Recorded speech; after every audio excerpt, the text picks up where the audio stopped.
27 अगस्त 2003 कश्मीर घाटी छावनी में तब्दील हो चुकी थी। भारत के प्रधानमंत्री अटल बिहारी वाजपेयी श्रीनगर के दौरे पर थे। सुरक्षा एजेंसियां हाई अलर्ट पर थीं। सुरक्षा इतनी कड़ी थी कि वहां कोई परिंदा भी पर नहीं मार सकता था। लेकिन इन सब से बेखबर एक साधारण सी साइकिल पर मौत सवार होकर वाजपेयी जी की तरफ बढ़ रही थी। एक आदमी पारंपरिक कश्मीरी कपड़ों में साइकिल पर पैडल मारता हुआ आगे बढ़ रहा था। वो प्रधानमंत्री के काफिले से महज 1 किलोमीटर दूर था। तभी उसके सामने बीएसएफ का एक नाका आया। उसने बड़ी चालाकी से जवानों की आंखों में धूल झोंकने की कोशिश की। वो लगभग नाका पार कर ही चुका था कि तभी एक जवान की नजर उसकी मुट्ठी पर पड़ी। उसकी मुट्ठी अजीब तरह से कसकर जकड़ी हुई थी। जवान की छठी इंद्री जागी। उसने आवाज दी, रुको! उसे एक आवाज ने इतिहास बदल दिया। वो शख्स घबराया गया और उसी घबराहट में उसने साइकिल वहीं छोड़ी और भागने लगा। लेकिन बीएसएफ के जवानों ने उसे दबोच लिया। जब उसकी तलाशी ली गई तो सच सामने आया। उसके पूरे शरीर पर विस्फोटक लिपटे हुए थे। वो एक चलता फिरता मानव बम था। उसे इंटेरोगेशन के लिए ले जाया गया, जहां पर बीएसएफ के इंटेलिजेंस ने जब उसे 3rd डिग्री दी और घंटों तक पूछताछ की तो आखिरकार उसका सब्र टूट गया। दर्द और डर के मारे उसने वो राज अगल दिया जिसने एजेंसियों की नींद उड़ा दी। उसने कहा, मुझे गाजी बाबा ने भेजा है। गाजी बाबा, ये नाम कश्मीर में खौफ का दूसरा नाम बन चुका था।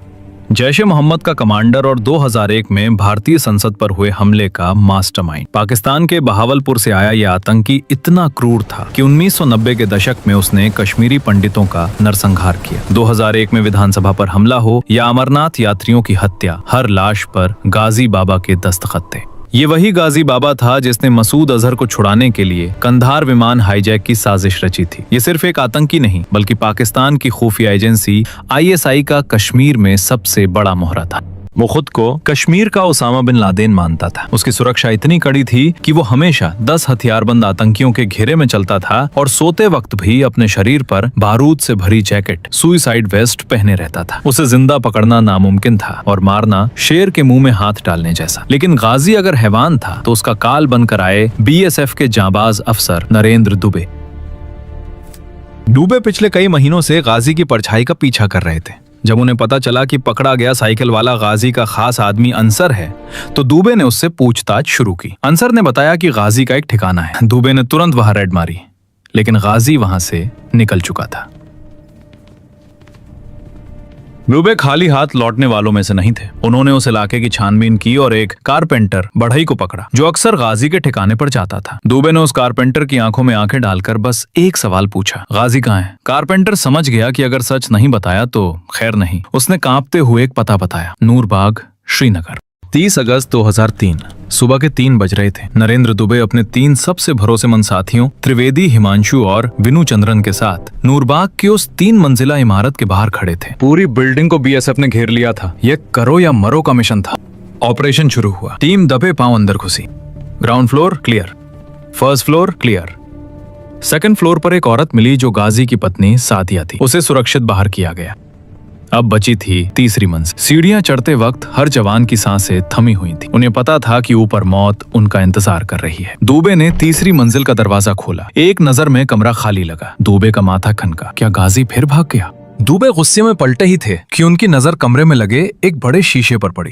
उस कमरे में दीवार पर एक आदमकद शीशा लगा था। एक जवान धीरे से आगे बढ़ा।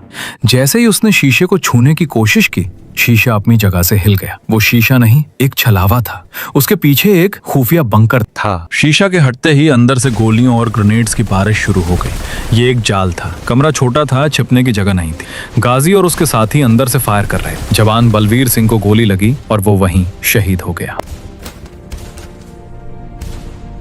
अपने साथी को गिरता देख नरेंद्र दुबे के अंदर का फौजी जाग उठा। गोलियों की बौछार के बीच दुबे पीछे हटने के बजाय आगे बढ़े। तभी उन्होंने अपनी गन का ट्रिगर दबा दी। आतंकियों की 2 गोलियां दुबे के पेट को चीरती हुई निकल गईं। खून पानी की तरह बहने लगा। लेकिन गिरने से पहले लगभग बेहोशी की हालत में दुबे ने अपनी पूरी मैगजीन उस खुफिया कमरे के अंदर खाली कर दी। दुबे को अस्पताल ले जाया गया। दुबे के घायल होने के बाद BSF के जवानों ने उस घर पर कहर बरसा दिया। ये अब एनकाउंटर नहीं, एक जंग थी। गाजी बाबा अंदर से लगातार ग्रेनेड फेंक रहा था। 10 घंटे, पूरे 10 घंटे तक बारूद बरसता रहा। BSF ने कसम खा ली थी कि आज इस इमारत से कोई भी आतंकी जिंदा बाहर नहीं जाएगा। मोर्टार और रॉकेट लॉन्चर से उस इमारत को खंडहर में बदल दिया गया।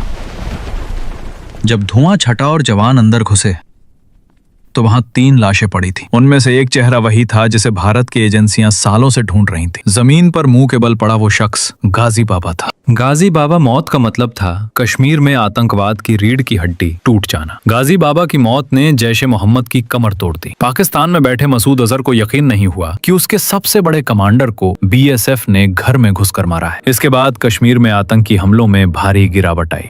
ये जीत थी उस जांबाज अफसर नरेंद्र दुबे की, जिन्होंने अपनी जान की परवाह किए बिना देश के दुश्मन को जहन्नुम पहुंचाया। लेकिन अफसोस की बात है, आज हम रील बनाने वाले सोशल मीडिया स्टार्स को तो जानते हैं, पर असली हीरो नरेंद्र दुबे का नाम शायद गूगल पर भी मुश्किल से मिले। अगर आपको ये वीडियो और हमारी ये कोशिश पसंद आई हो तो वीडियो को लाइक और शेयर जरूर करें और कमेंट में जय हिंद जरूर लिखें, ताकि दुनिया को पता चले कि हम अपने नायकों को भूले नहीं हैं। वंदे मातरम।